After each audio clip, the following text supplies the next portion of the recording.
معاملہ ہے. ہمارے تعلیمی نظام میں بھی اس میں کہیں پر کوئی ایسا فائنینشیل لٹریسی پروگرام نظر نہیں آتا جو ایک طالب علم کو شعور دے سکے. ہم ڈاکٹرز اور انجینئرز تو پیدا کر رہے ہیں مگر بدقسمتی سے ہم فائنینشیلی لٹریٹ لوگ پیدا نہیں کر پا رہے ہیں. ہمارے یہاں یہ ہونا چاہیے تھا کہ اگر بچے کو میتھمیٹک پڑھا رہے بس ایک رسمی فارمولا دے دیا جاتا ہے, وہ نہیں بتاتے کہ اس کو ہم پریکٹیکل لائف میں کیسے استعمال کریں. بالکل پریکٹیکل کس طریقے سے کریں گے. جیسے نبی کریم علیہ الصلوۃ والسلام کی سیرت سے پتہ چلتا ہے کہ حضور پاک بازار جاتے کچھ خریدتے تو حضور پاک علیہ الصلوۃ والسلام ان سے بارگننگ کرتے تھے. صحابی رسول جو سامنے ہوتے تھے ان سے کچھ رقم کم کروا دیتے تھے. تو ہمیں یہ بتانا چاہیے کہ بچوں کو کہ حضور پاک نے یہ عمل کیوں کیا. حضور پاک نے اس طریقے سے بازار میں گئے, یہ خریدا, آپ بھی بڑے ہوں گے, آپ نے بھی جا کر اس طریقے سے خریدنا ہے.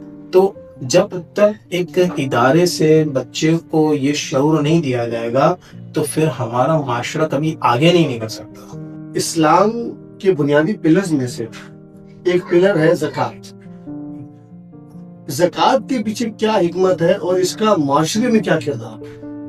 اللہ تبارک تعالیٰ فرماتا ہے وَأَقِیمُوا الصَّلَاةَ وَآتُوا الزَّکَاۃَ, یعنی نماز کے بعد اللہ تعالیٰ نے زکوٰۃ کا ذکر فرمایا. یہ ایک مقام پر نہیں, کئی مقامات پر اللہ تعالیٰ نے قرآن میں فرمایا. اب اللہ تبارک تعالیٰ کی طرف سے احسان دیکھیں کیا ہے کہ 100 میں سے 2.5% جی یعنی 100 میں سے 2.5% ہمیں زکوٰۃ نکالنی ہے, باقی جو ہے وہ ہمارا ہے. اس سے فائدہ کیا ہوگا کہ ہمارے کو عزیز و اقارب ہیں, ہمارے ہمسائے ہیں اور ہمارے ساتھ اس یعنی کہ معاشرے میں رہنے والے جو بھی ہیں مسلمان ہے. بالکل بندہ اگر کنگلا ہے نا, اگر ہم نے اس کو یہ مال دے دیا تو اب اس سے کیا وہ اپنی ضروریات کو پوری کر سکتا ہے کہ وہ پھر یعنی کہ پوری راہ کی طرف نہیں جائے. اگر ہم صحیح زکوٰۃ نکالے نا کہ بندے کے پاس کروڑ روپیہ ہے تو اس کی 2.5 لاکھ روپے زکوٰۃ نکلے گی. اس کے 2.5 لاکھ سے کیا ہوگا کہ جو شرعی فقیر لوگ ہیں ان کی مدد اچھی ہو جائے گی. کوئی اگر اپنے بچے کو ایجوکیشن کی طرف رکھتا ہے, اگر اس کی زکوٰۃ کو اس کے باپ کو دے دی جائے بچے کے, اور وہ باپ زکوٰۃ کو لے کر اس کی زکوٰۃ بھی ادا ہو گئی, پھر وہ اپنے بچے کی ایجوکیشن پہ خرچ کر سکتا ہے کہ اس کا بچہ اچھا پڑھ کے اپنے پاؤں پہ کھڑے ہو کر پورے گھر کو چلا سکتا ہے. یہ اسنیچنگ کیوں ہو رہا ہے کہ اس کا گھر نہیں چل رہا, بالکل وہ غلط طرف آیا. اگر اس کے عزیز و اقارب اگر واقعی میں وہ شرعی فقیر تھا اور اس کو اس کے یعنی زکوٰۃ کے ذریعے تعاون کیا ہوتا تو آج وہ یہ غلط راہ پہ نہیں ہوتا. آج اگر اس کا گھر صحیح چل رہا ہوتا تو آج وہ اس طرف بالکل نہ آئے, ایک زندگی برباد نہ ہوتی. بالکل زندگی برباد کر. ہمارے معاشرے میں لوگ لانگ ٹرم پلاننگ کے بارے میں نہیں سوچتا. آج سے 10 سال بعد 20 سال بعد کو منظر عام پر سامنے رکھ کر نہیں سوچتا. ایک عام فکرہ, ایک عام فہم جملہ سماعت میں آتا ہے کہ ہو جائے گا, دیکھ لیا جائے گا. آپ کیا سمجھتے ہیں جس طرح اس دور میں تیزی سے تبدیلیاں آ رہی ہیں اور دن بدن ایک غریب طبقہ, متوسط طبقے کا شخص مہنگائی کی تلے دبتا جا رہا ہے, ان ساری معاملات کو سامنے رکھتے ہوئے کیا آپ کو نہیں لگتا کہ ایک شخص کو 10 سال 20 سال کی کم از کم پلاننگ کے بارے میں سوچنا چاہیے اپنی آنے والی نسل کو خوشحال دیکھنے کے لیے؟ دیکھیں لانگ ٹائم جو یعنی کہ مائنڈ بنا کے بیٹھے ہوتے ہیں, دیکھیں ایک تو ہوتا ہے توکل علی اللہ, بے شک ہے اس پہ تو کوئی شک نہیں ہے. کہیں ہمیں طویل عرصوں تک یعنی سالوں تک کے سوچنے کے حوالے سے بھی ہمیں کہیں اس کے خلاف سوچنے, کیونکہ واقعی میں اب جو دور چل رہا ہے اس میں اگر ہم یوں ہی ہاتھ پہ ہاتھ رکھ کے بیٹھے رہیں گے, یہ سوچیں گے کہ یار ہو جائے گا, تو پھر تو میں کہتا ہوں کہ آپ پھر گھر میں ہی بیٹھ جائیں اور پھر آپ کمانے کے لیے نہ جائیں. آپ تو کمانے کے لیے بھی جا رہے تو ہاتھوں ہاتھ تو پیسے نہیں ملتے ہیں. آپ کو بھی منتھ کے اینڈ میں یا نیکسٹ منتھ کے سٹارٹنگ میں یا پھر بیچ میں آپ کو سیلری ملتی ہے. پھر یہ بھی درست نہیں ہونا چاہیے کیونکہ آپ کو تو وقت میں مل رہا ہے, باقی کیا بھروسہ کہ آپ کی زندگی رہے گا نہیں رہے. اور حکم تو یہ ہے کہ مزدور کو اس کی پسینہ خشک ہونے سے پہلے مزدوری دے دی جائے. بالکل یہ ہے, مگر ہمارے معاشرے میں اب یہ پورا برٹش اسٹائل پہ سارا سسٹم چل رہا ہے. تو دور کے حساب سے یہ ہے کہ اگر بندہ ان فیوچر یعنی کہ فیوچر کے حوالے سے اگر وہ سوچتا بھی ہے تو شرعی طور پہ کوئی ممانعت نہیں ہے. فیوچر کے حوالے سے اگر وہ سوچتا بھی ہے تو شرعی طور پہ کوئی ممانعت نہیں ہے. اور واقعی میں ہمارے یہاں یہ سوچ دینی چاہیے. جس طریقے سے ہمارے یہاں پر ایک خلاف سوچ دے دی جاتی ہے، ذخیرہ اندوزی نہیں ہونی چاہیے. ہمارے یہاں یہ سوچ، ذخیرہ اندوزی کا جو معاملہ ہے وہ ایک الگ ہے، اور مائنڈ جو بنانا سوچنا ہے وہ ایک الگ ہے. جیسے اللہ تبارک و تعالیٰ نے جو ذخیرہ اندوزی کے متعلق جو فرمایا ہے کہ جو لوگ پہلے کے دور میں جو مال تھا وہ اتنا جمع کر کے رکھتے تھے کئی کئی دنوں کے لیے، کئی مہینوں کے لیے، اس نیت سے کہ ہمیں نہیں ملے گا، ہمیں یہ بالکل نہیں ملے گا، ہمیں کوئی دینے والا نہیں ہوگا. یہ جو فاسد جو سوچ تھی، اس بنا پر رب کریم نے منع فرمایا. آج اگر ہم یہ سارا ساز و سامان اگر جمع کرتے ہیں، اگر ہمارا کانسیپٹ یہ ہے کہ آنے والے وقت میں ہمارے لیے کوئی امتحان نہیں ہوگا، پریشانی نہیں ہوگی، آزمائش نہیں ہوگی، تو تہذیبی لفظ ہے کہ اگر یہ نہیں ہوگی، اس نیت سے اگر وہ سنبھالتا ہے اور یہ سوچ نہیں ہے کہ مجھے تو نہیں ملے گا، بالکل نہیں ملے گا، اس طریقے کی فاسد سوچ سے ہٹ کر اگر وہ جمع کرتا ہے تو شرعی طور پر کوئی ممانعت نہیں ہے. یہ تو صحابہ کرام کی بھی اگر سیرت کا مطالعہ کیا جائے، اولیاء کرام کو بھی دیکھا جائے، جیسے حضرت مولا علی مشکل کشا شیر خدا کرم اللہ وجہ کریم، جب آپ نے اور ماں فاطمہ الزہرا سلام اللہ علیہا نے جو منت مانی تھی حضرت امام حسن و حسین کی طبیعت درست ہونے پر، تو مولا علی یہودی سے 3 دن کا قرضہ لے کر آئے تھے، یعنی بطور آٹا گندم. صحیح. اور ماں فاطمہ الزہرا نے 3 دن وہ کھانا پکایا تھا. اگر یہ ذخیرہ اندوزی منع ہوتی تو مولا علی تو پھر یہ لازمی طور پہ یہ عمل نہ کرتا. ان سے زیادہ دین تو کوئی نہیں جانتا ہوگا. تو پھر مولا علی نے 3 دن کیوں لیے؟ مولا علی چاہتے تو آج کا قرضہ لے کر آتے ہیں، پھر کل الگ جا کے لے کر آتے ہیں.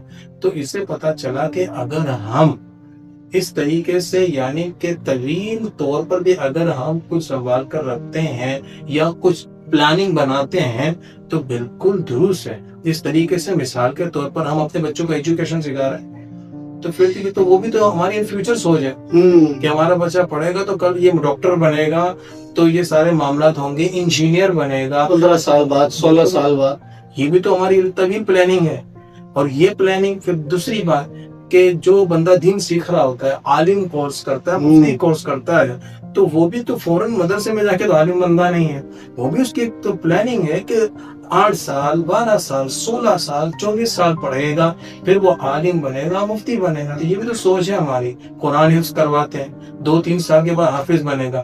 یہ بھی تو ہماری ایک طویلی ہماری ایک یہ پلاننگ ہے. لیکن یہی سوچ معاش پر آ کر تبدیل ہو جاتی ہے. وہاں جا کے تبدیل ہوتی ہے. تو دیکھیں ہمارے یہاں ایک خرابی یہ ہے کہ ہم نے اس معاشی معاملے کو دین سے جدا کر دیا ہے، جو کہ یہ دین سے جدا نہیں ہے.